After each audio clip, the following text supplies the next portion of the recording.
Hello, my gorgeous darlings. I thought today it would be really delicious to share with you some self-care massage tips because we had Mother's Day yesterday, and on that note, I've got to share something really, honestly, I was crying, happy tears, laughing tears. My three older children, all beautiful bunches of flowers, cards with the most gorgeous words, phone calls, photos going back through their childhood, absolutely inundated. And then there was my little Charles, he's 15, and this kind of sums up a 15-year-old, but it's so funny because Charles will very often pick me little wildflowers on his way back from school. I hope his friends aren't watching this, but he'll do lovely things like that for no reason at all. So I thought I was really looking forward to his card to me. Anyway, he hasn't got a Saturday job at the moment, obviously because of COVID. So it was written on a piece of paper, which is great because I love letters. I'm really old-fashioned with that sort of thing. It's beautiful to get letters. I got to share this with you. It's just too funny. To Mum, thank you for my existence. I appreciate it very much. He did go on to say a couple more things, but honestly, he's so eccentric. Well, we all are. Anyway, let's get on with the self-care massage. Because it was Mother's Day yesterday, I thought how lovely it would be to share with you some lovely self-care tips. Not just if you're mums, and it's nice to have that little bit of self-care, that time for you, but also if you're a single dad. So you have to be a mum at the same time. You know, I'm a dad and a mum in one. My children call me mad, not just for obvious reasons, but because it's mum and dad. So it's for single dads. It's for if you have a child with different abilities, disabilities, special needs. You know, they say the fatigue levels of a parent of a child with special needs are equivalent to a soldier back from the front line. And it's absolutely true, and I can vouch for that. I've got 3 children who are neurodiverse. My second son, as you all know from previous videos, is on the autism spectrum and has busted a lot of myths. Super proud mummy of all of them. And also, you know, we get that what's called secondary PTSD. So when our children aren't supported or something terrible happens to them, or it's something traumatic, you know, just for instance, my own son's story when English was removed from him, and that was like, literally like taking his heart out. Ink was in his veins and it was stopped. So as a parent, you get what's called secondary PTSD from that. So I was just, and also, you know, if you're caring for somebody and they're in hospital, like my daughter's had to have time in hospital, and, you know, I'm not allowed in. So it's FaceTime from car parks at really odd times of the night and things like that. You know, so whatever your situation, I thought how lovely to share some self-massage tips to keep you topped up, to keep you going. So the first thing I'm going to share with you are a few things you can do on your neck. Now, necks are really, really important. Not only our necks contain our voice box, you know, where we speak our truth, where we're heard, where we feel we can speak in trust, but it connects thought to feeling, mind to body. It really is a big connector, and it's funny because some massage therapists really don't like touching necks, and obviously you mustn't go near necks if you're working with anyone with cancer or you have cancer, because you don't want to spread it through the lymph. But otherwise, you know, how gorgeous to have your neck massage. Look at all the screen time we're having to do at the moment, you know, and it really does connect you. It gets that gut-brain axis really on a flow where the first brain talks to the second brain, mostly through the vagus nerve, and it's talking through that sympathetic, parasympathetic system, i.e. whether we're in fight or flight or not. That's all communicated through this vagus nerve, which is like a big telephone wire connecting our first brain to the second brain in the gut. So necks are really important. So how can we massage them ourselves? It sounds a bit weird, doesn't it? But actually it's very, very easy. And the first thing I'm going to show you, if you just get the palm of your hand and you massage, you might find it easier to do one side first. Let me just get my Aslan hair out the way. I don't know what's going on with it this morning. And you can massage with that heel of your hand all up the sides of your neck, circular motions, and then you go down to the pads of your, in between that first and second knuckle. You can do it on your back, and you can do it both sides at once. So up the neck, up the back. I find it easier to hold my elbow and then I can really get deep on my back, really massage it. There's points on the back here on the left side that actually help with sleep. So that's fantastic for self-care as well. But we get really knotted up with these muscles. So you're making like a little fist. Hold your elbow and just really go for it, all up your back. Get some good heat going. And if you can't do circles, just go backwards and forwards, but get that heat going and go up the neck too.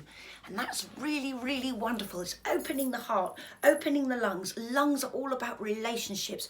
Also, if you have breathing problems on a practical level, it's a really handy one. Lots of kids who I work with Down syndrome often have breathing problems because very often there's heart conditions that go alongside that, unfortunately. So that's a way to really work on. If you're asthmatic, you know, anything that will help the lungs, bronchitis, you know, get those lungs open, get the heart beating. The heart is where we are feeling. It's our present emotional center, where we are presently with our emotions. So obviously, if you're going through a bit of heartache, maybe don't pummel that bit, go a little bit easy on that bit, but do go on it because it's good. It's great to shift stuff, you know, it's good to bring things to the surface in a way that you're in control of. But lungs are very much to do with trust. They're to do with our relationship, what we give, what we take, our relationships with other people, at school, at work, our personal relationships, our family relationships, our relationship with the world around us. So lungs are really important. And very often when I've worked with kids who really don't like being touched, weirdly, the first place, and this has been in 98% of cases, and I've got goodness knows, 2,000-3,000 case studies over 11, 12 years. I must do by now. And I would honestly say 98% of them, when they finally let me touch them, it's on their shoulders.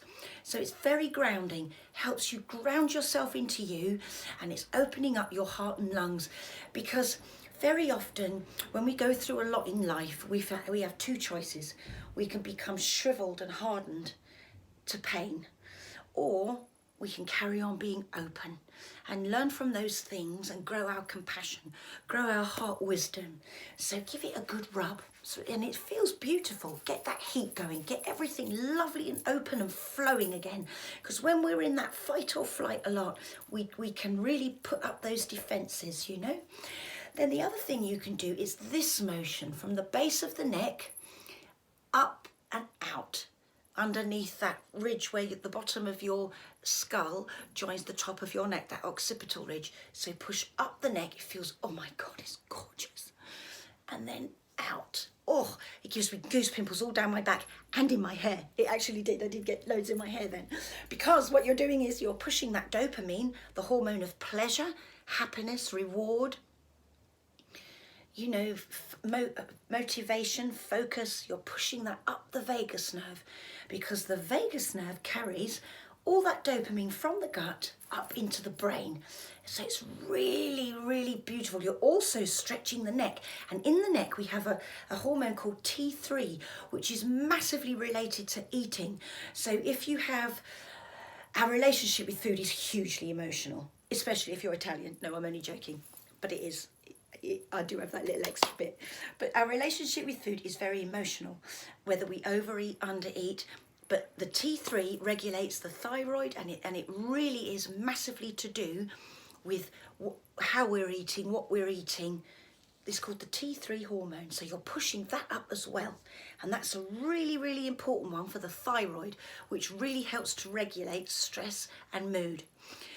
The other thing you can do is just get the pads of your fingers close together, and you're just massaging up and down the neck. Just massage the whole neck, go right out. Just don't go on the bone. You don't massage bones in massage, but you're going up into that occipital ridge, which is completely soporific and absolutely gorgeous. And you're just going up and down your neck in those circular motions. So you're really loosening that up. And again, you're really working on that T3 hormone, the dopamine. You're connecting mind to body, thought to feeling. Because very often, where we want to be in our heads is completely different to where we actually are. Do you find that sometimes? So you want to join it up. Never lose your dreams. Never lose your dreams, by the way. Never. You're the one who's in charge of those, nobody else. There's always a way. I know, because I've had a very interesting life. So I know. And also with my children, I've had a very interesting life. Never been A to B. And that's a good thing, because we've got enormous tenacity and strength. So believe in your dreams. No one else gives you your dreams but you. Anyway, that's my little rant over. So the other thing you can do is if you tip your head to one side, I'll just move all my hair out the way. And you can just massage up the neck in circular motions. And that feels beautiful because you're really, and you're going from the base up. So you're pushing the dopamine up. There we go. It really feels beautiful. So you do one side. So if you really want to go into it, use your palm. You could do that sort of motion. Use the, not your palm, the heel of your hand. The heel of your hand, you could use that motion. With gentle but firm pressure, and then you do the other side. I'm actually using the heel of my hand today and going up there because my neck needs a really, really, really good stretch because I've been doing absolutely tons of writing lately. I'm writing a new book, Rainbow Kids Touch Therapy, but I've also got my magazine launching on my birthday, which is on Sunday. Hooray, hooray, hooray. Rainbow Kids Touch Therapy online magazine. It's free. It's free. So we're doing loads of writing, so my neck's a little bit stiff, darlings. So that's why I've done it with that. But you can do it with the pads of your fingers. So this is really good. I think most people would be able to do those few things. And you don't have to do all of them. You can pick a mix. The other thing you can do is massage all around your eyes. Middle finger pressure is always best. And go all around your eyes. And the eyes are massively related, particularly to the stomach. You've got meridians that go straight down to your stomach. And stomachs, they're interesting. It's a massive part of the gut. What we've digested, what we haven't digested. And this time I don't mean food. You know, what we've still got to process, what we've shoved down for a later date, what we can't deal with now, what we can't look at, what we can look at, what can we face or not face. So anything around the eyes, you're also working on a concentration point. You're doing all your sinuses, what's got up your nose, you know, things like that. So, and you're going out to the temples, which is the capital city of all your happy hormones and coping chemicals. So this is a wonderful one to do for self-care. If you have sensory challenges, sensory overload, and that's too much, just dome your hands like this and put your palms over your eyes. It's actually really lovely to do that. Even if you don't have sensory overload issues and you've finished massaging around there, you can then finish by doing that. And you'll often find your palms will really warm up and it's this beautiful, cozy, womb-like feeling where you're safe. And it really feels like it goes to the back of your eye sockets and removes that ache, that deep, deep tiredness that so often we can feel when we're juggling so much. The other thing you can do is cup your ears. And I'll often do this for people who do have sensory issues, people with autism who really can't bear too much touch. I would just just dome them. Obviously you don't want to flatten your palms on and make them look like an accordion. You know, you don't want to do that because that's really not very nice. And also you look ever so weird, but if you just dome them like this, dome your hands, sorry. And you'll feel, again, that warmth go into your ears. And the ears contain all the reflex point to every single major organ of the body. So you've got the eyes, the brain, the throat, all on the bottom here. So if you love having your ears massaged, you could do this yourself. Just massage your ears. Up and down.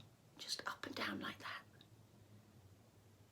And it's like a whole body workout.